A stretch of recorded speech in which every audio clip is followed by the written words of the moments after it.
I will take few of them. First is I am Atma Brahma.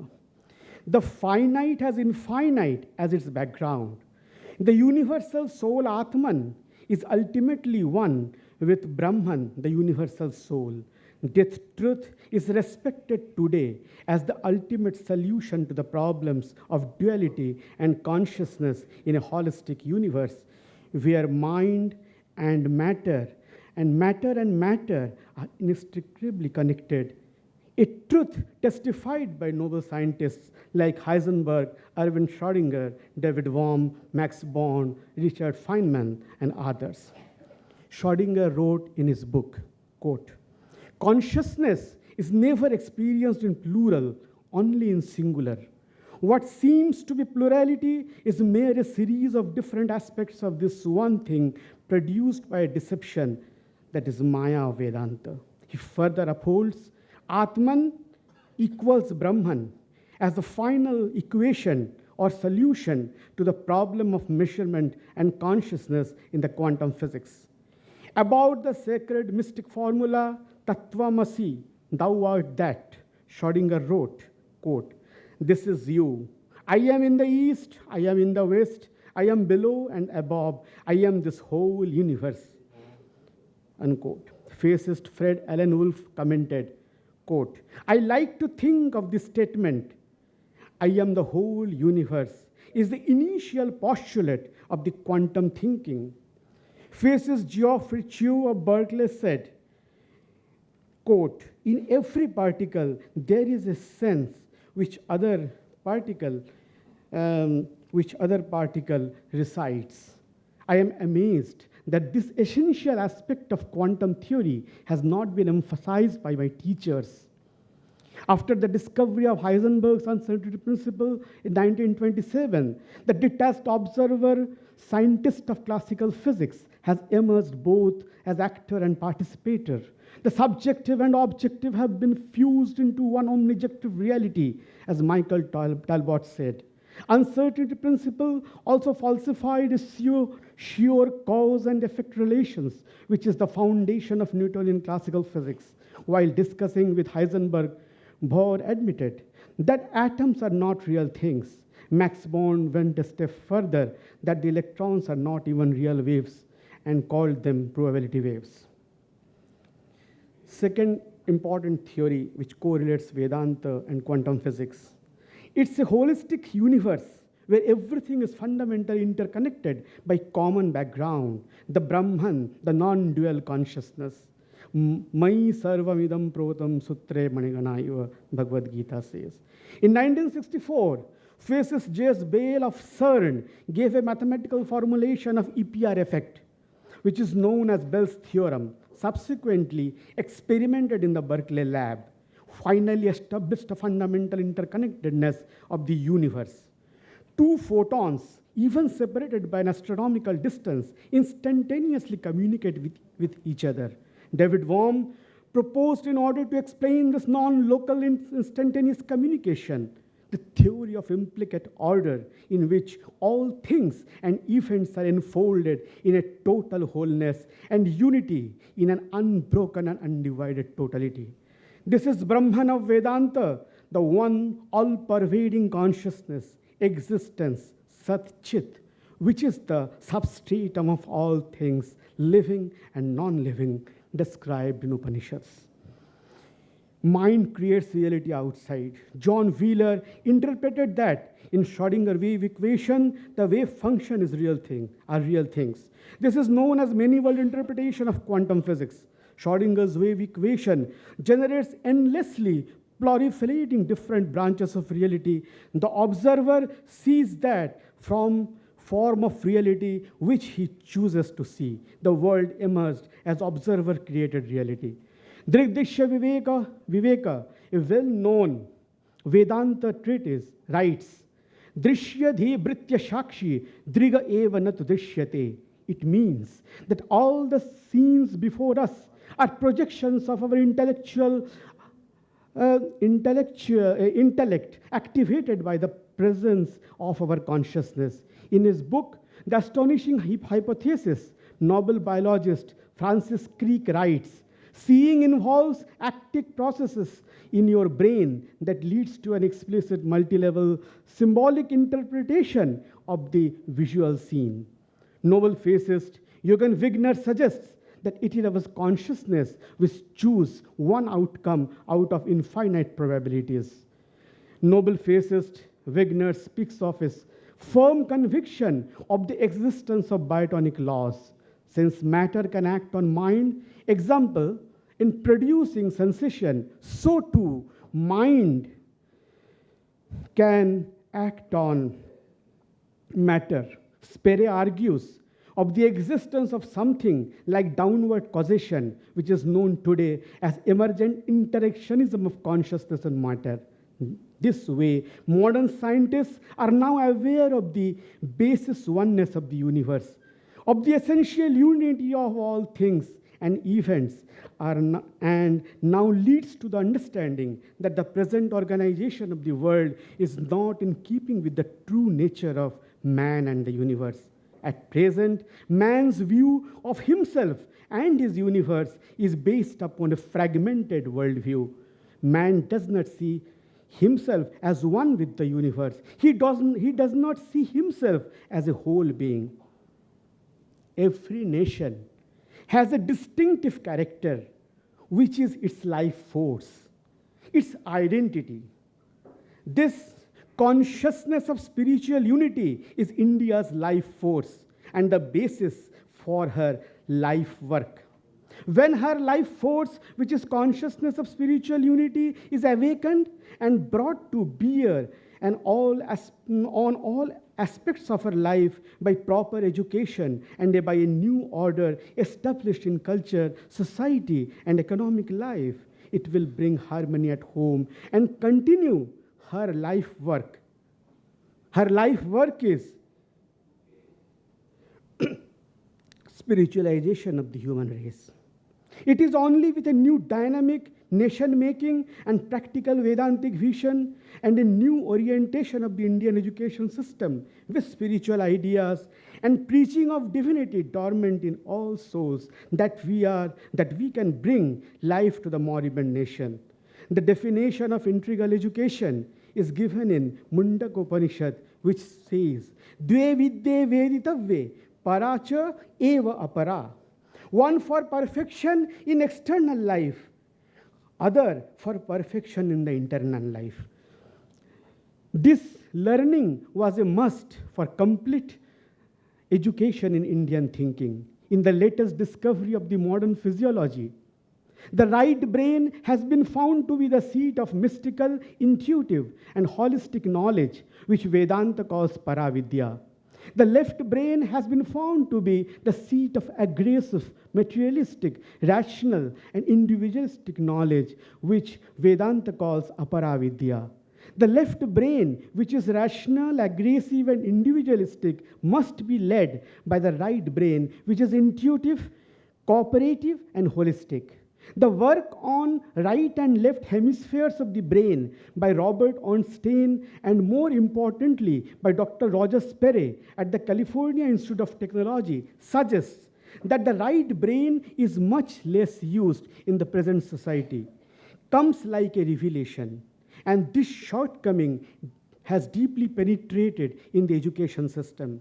The result is the breakdown of the bicameral mind, as Julian Jaynes has showed in the book with the same title, or creation of split personalities who are strong in external science and technology and absolutely weak to control temptations of money, murder, sex, violence, and suicide. A purely technical, cerebral, left brain-oriented education meant primarily for individualistic success and selfish greed for money and power can never touch the final, non-physical spiritual self, which is the source of infinite bliss, knowledge, strength, and all kinds of human excellence hidden within each and every student. The time is ripe for a shift from a purely rational, materialistic way of learning to a holistic, intuitive, humanistic way of knowing, learning, and living. This hankering for new ideals of education is reflected in the latest UNESCO report on education entitled Learning to Be. Mind, learning to be, their slogan. We started with the concept of learning to do, now ends with learning to be. UNESCO report further says, the physical, intellectual, emotional, and ethical integration of the individual into a complete man is a broad definition of the fundamental aim of education. The report admits that the sense of depression, frustration among the youth is due to a distorted vision of man and the universe. How to inculcate these spiritual ideals and values in our education? The four paths given by Swami Vivekananda: devotion, knowledge, meditation, and service. Devotion develops respect for superiors. Knowledge manifests the divinity in man, the real meaning of civilization. Meditation and yoga calms, quiets, and concentrates mind that accomplishes maximum productive work in minimum time. And the fourth important is service. Vedanta teaches the service to be based fundamentally on the knowledge of the holistic background of all life. Immortality is attained by one who transcends the ordinary plane of existence by seeing his life in all living beings, says Kenopanishad. Spiritual culture brings the feeling of divinity within and inspires spontaneous unselfishness, which brings to the leader undreamt of success, highest bliss and fulfillment through selfless service. Keeping with the Vedantic tradition of showing maximum respect to the ever-present divinity in each and every one, high or low, this is the only solution to the leadership problem. How to tackle the problem of over-competition? Chandogya Upanishad teaches a student that whenever any work is performed with the regular spiritual practice, with the knowledge of the spirit within, with meditation and concentration, it yields much more powerful results. Spiritual education helps one to develop the faculty of intuition. And intuition leads for better and higher creativity in every field of life.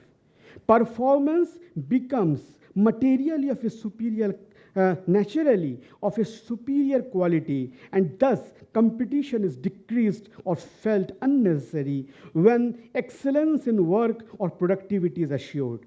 We must inculcate love and compassion, which can give humanity a motive for existence, a guide in action, a reason for courage, and imperative necessity for intellectual honesty. Thus, the world needs Einstein's mind combined with the heart of Buddha for manifestation of divine man to serve the divine in human in all possible ways. The knowledge born of Vedanta philosophy, which is also the foundation of integral humanism, that man has infinite possibilities and infinite strength, has to be applied in science and technology to upgrade standard of human life. After achieving advancement in materialistic life, the same intellectual power of man's infinite divinity and excellence has to be applied in practical day-to-day life with an attitude of service to God in man in order to create a new generation of humanity. An holistic vision of the interconnectedness of new science has to be integrated with the oneness of the universe and the cosmic reality. Integral humanism will provide a new vision to contain fragmentation of the inseparable unity of the cosmic and planetary, physical and metaphysical processes, and help humankind onto the pathways of a holistic vision for the realization of the highest human potential, material, mental, supramental, and spiritual. This would call for outright rejection of the Newtonian Cartesian fragmentary view of the inseparable cosmic reality, also to place an integrated human being onto the path for the search of the meaning and purpose of life and realization of the true human destiny. And this will be the foundation of the stable and sustainable socio-political development in this highly competitive age of science and technology. Thank you. धन्यवाद sir. मैं माननीय professor Maheshwari जी से अनुरोध करती हूं कि वे अभिवादन वक्तव्य प्रस्तुत करें। Namaste. His Excellency Sri Om Prakash Ji Kohli, Governor of Gujarat, our beloved Vice Chancellor Professor Yogesh Singh, Professor Rajveer Ji Sharma, Swami Pavitranand Ji, Dr. Dholakia, Dr. Ramanath Pandey, syndics, senators, my erstwhile colleagues, invited guests, ladies and gentlemen, the task assigned me is to give a greeting speech with the time limit of 10 minutes. What a great tragedy to a professor who knew the time to enter into the class, but didn't know the time when to come out. I'll try to manage within the commands. It's a matter of great pleasure to have been invited to this greeting speech, to this august gathering. My agenda today is not to present a thesis on the issues that have plagued the business and industry in particular and the society in general, whether relate to corruption, greed, and crumbling administrative apparatus in various countries on the one hand, or the issues of morality and governance on the other. Indeed, my agenda is very small, but very powerful because it aims at building institutions and organizations that can win in a world of relentless change, ferocious competition, and unstoppable innovation. The last century has seen the demise of communism, and in the first decade of this century, we have witnessed the virtual collapse of the capitalist system owing to the unbridled self-interest and failure of the theory of Adam Smith's theory of moral sentiments. Thankfully, there is benevolence in each of us, but compassion, though can shrivel for leaders, this happens in two ways. First, compassion gets lost in the pursuit of success. In our strivings